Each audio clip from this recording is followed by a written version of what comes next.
Hello and welcome to Social Currency, powered by Sunrise Banks, a podcast about the most innovative changemakers in finance, technology, and ESG, and how they, our guests, are dismantling barriers and reshaping their industries and maybe even ours too. I'm Tyler Seidel. And I'm Eric Schur. Here, we speak to those driving positive change through social entrepreneurship. From cutting-edge technology to creative grassroots efforts, each episode seeks to reveal the stories behind the revolution that is propelling us toward a world of financial inclusivity. I'm Tyler Seidel. And I'm Eric Schur. Today, we're going to talk about financial health and wellness specific to credit scores, and how one fintech is helping people establish and build credit within a system that may be set up against them. You know, and it does feel like it's set up against them, or it feels a little bit circular, like chicken or egg. That being, I don't have a credit score. How can I get credit? And if I can't get credit, how do I get a credit score? And so we need to break free from that thought pattern. And our guest today is Paul Brady, and he is going to show us how.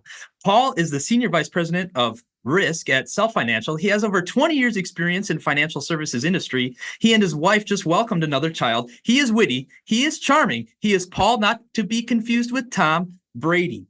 And to jump right in, out of the gate, Paul, we appreciate you making time for us. Can you give our listeners perhaps a brief overview of Self and your role at the company? And maybe if there is time in your answer, why you feel you've been so successful? Well, first I'll say it's great to be here. Thank you for having me on. So Self was founded in 2015. And when we were started, we launched with a product called the Credit Builder account. And so Credit Builder accounts are kind of, or back then, were fairly unique, especially in kind of the world of online lending. And the way it works is it's a secured installment loan whereby the customer opens a loan, the proceeds of that loan are put into a savings account. And then as the customer pays down the loan, they gain access to the funds that are in the savings account. And once we launched that product and kind of brought it online, there's more companies offering it online kind of in the fintech space now, but I'd say we were kind of on the leading edge of doing that, at least in the fintech world. And then in 2019 or so, we launched a secured credit card, which gave customers more immediate access to the savings they had built up. And so those products kind of worked hand in glove together to provide customers both an ability to build credit and start getting utility from that with a credit card. We are the only card in a fair number of our customers' wallets.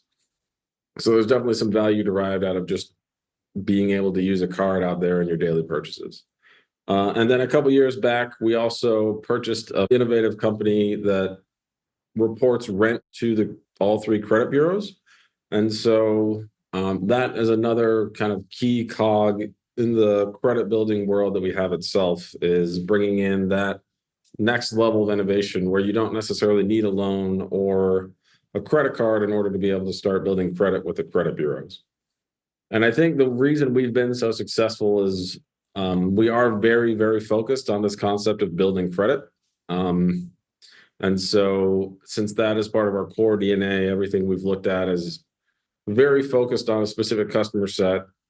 And then we continue to kind of build around that very unique group of customers that needs to build credit. And I think, Tyler, as you mentioned, really the question is around, it's very hard to build credit if you don't have it. And so the reason our products exist is to allow customers to do that. So, Paul, you mentioned the recent acquisition and want to dig into that chicken and egg situation that Tyler brought up initially. Among the factors that create barriers for people trying to build credit are access to information that affects our credit score, the inputs that go into the FICO scoring model, such as the limited types of accounts that are included in the score, and credit line utilization. So tell us, how are you breaking down those barriers for those who may be at a disadvantage to building credit? Yeah, I think that's an interesting question. One thing, I'll kind of talk about the utilization and that first, and then we can move on to the other stuff. But one thing that we do with our secured credit card, we do have to report utilization since it is a credit card. And so we're very consistent with messaging to our customers, telling them, you need to keep your credit utilization under this, or you should keep your utilization under this. this will have an impact on your score. We give our customers scores when they open any account with us and they see the impact of their score across all the different dimensions. But a large part of what we're trying to do is educate our customers on what can drive changes in their score. And a fact that I recently saw, we were doing some analysis and we saw a survey with our customers. 72% of our customers said that they had little or no financial education growing up. And so that's certainly a key focus for us as well, is continuous education, because we want to continue to build these habits, whether it's self or elsewhere, because self is frankly one leg of a much larger credit world for our customers. And so if we can start educating, building good habits here, we anticipate that our customers will be able to continue to build those habits elsewhere as well.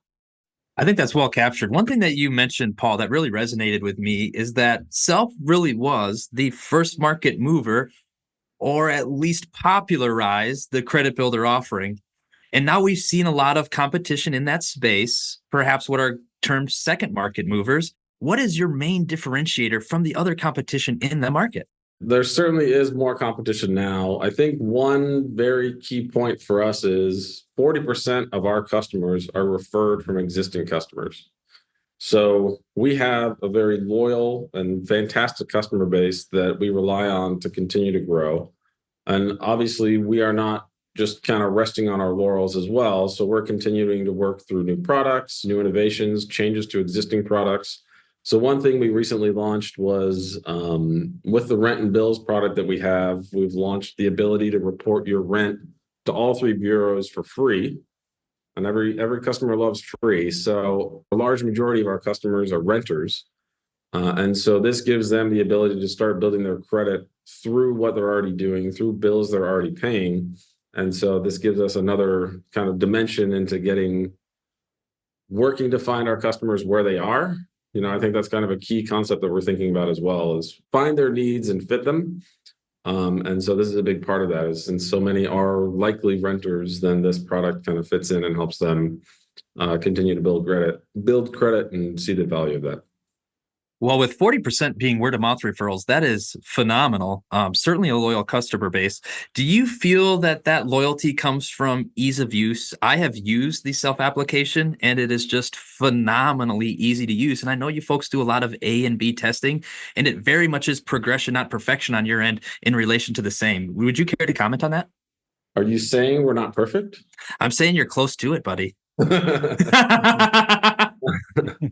I mean, I think it all goes back to that iterative learning. Every fintech probably in the market says that they're very data driven, and we're no different than that. We definitely continue to iterate through both the customer experience and the products we have, as I mentioned before. And so continuous learning is a big part of what we do itself, and will continue to be part of our core DNA as we continue to grow.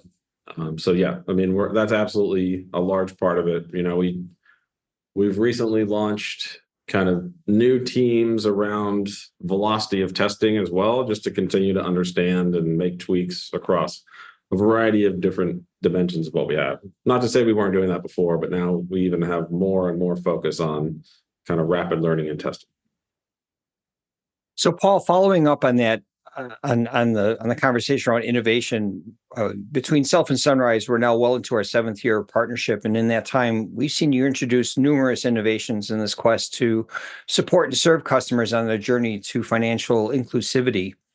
In your opinion, what is Self's most proud of in relation to the social impact, or the finance for good, or the customer impact that you're making in the market today? Well, I think it's exactly that. As kind of a market leader and a market mover, I think one of the biggest things we've done, both for our customers and more broadly, is bring more light to the fact that there is a very large portion of customers seeking to build their credit that we can help along their journey, and that we've pushed and motivated other companies to maybe even look at that even further than what they had before. I would say that we welcome competition in the sense that it continues to more broadly build the market for solutions for customers within our space. And obviously, we want to be in front, and we want to be continuously innovating within that. But we also know that there's other solutions for other customers at other times. And as long as, as I said, the new to credit or rebuilding credit population has access to options that lets them continue to build and is empowered to do so, then I think that's a great thing. And then the last point I'd make there is like one word I just said that's kind of key to our philosophy is we are all about empowering our customers. So we feel we are not going to do the whole journey for our customer and building their credit, but we are absolutely building solutions that empower them to do that. So if you gave Paul Brady a self credit builder account, but I chose not to pay it or something along those lines, then my credit isn't going to continue to build. But we have given you the tools that you can put in your toolkit and choose to use them to continue to grow and build. And that's kind of core to our philosophy as well. And I think that also continues to build the good habits and things of that nature.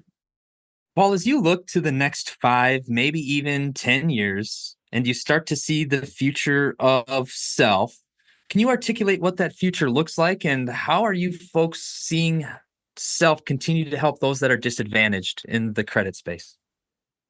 I think it really goes back to the concept of meeting our customers where they're at still. The world of credit is ever evolving and changing. The rent and bills products that we have, the free rent reporting, are all built around this concept of continuously changing kind of credit environment. So there are new credit scores coming out all the time. All these new scores are using different attributes and different elements within the world of credit building. And so we want to make sure we have products that fit in well there. We have relationships with all of the credit bureaus. We talk to them about what they see coming down the pipeline, and we think about products that may fit in there and make sure that they're still product fit with all of that.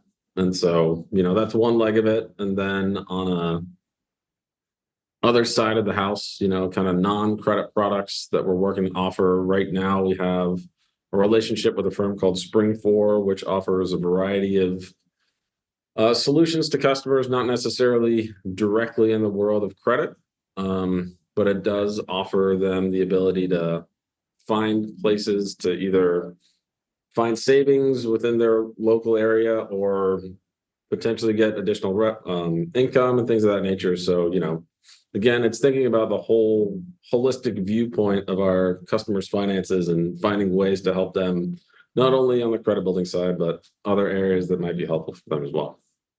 I think what you position around meeting your customer where they're at is immensely powerful. And as folks really start to engage in that and you start to move forward in that thought concept or precept, you start to enter into omni-channel experiences or introducing financial components into daily activity or those experiences that you carry out in your day-to-day.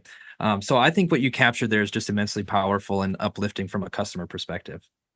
So, Paul, knowing that you are a key member of the self staff at work, and then knowing coming home you're a parent of a newborn, one of our final questions on social currency we like to ask our guests is what fuels and inspires them outside of work. So can you tell us what fuels and inspires you?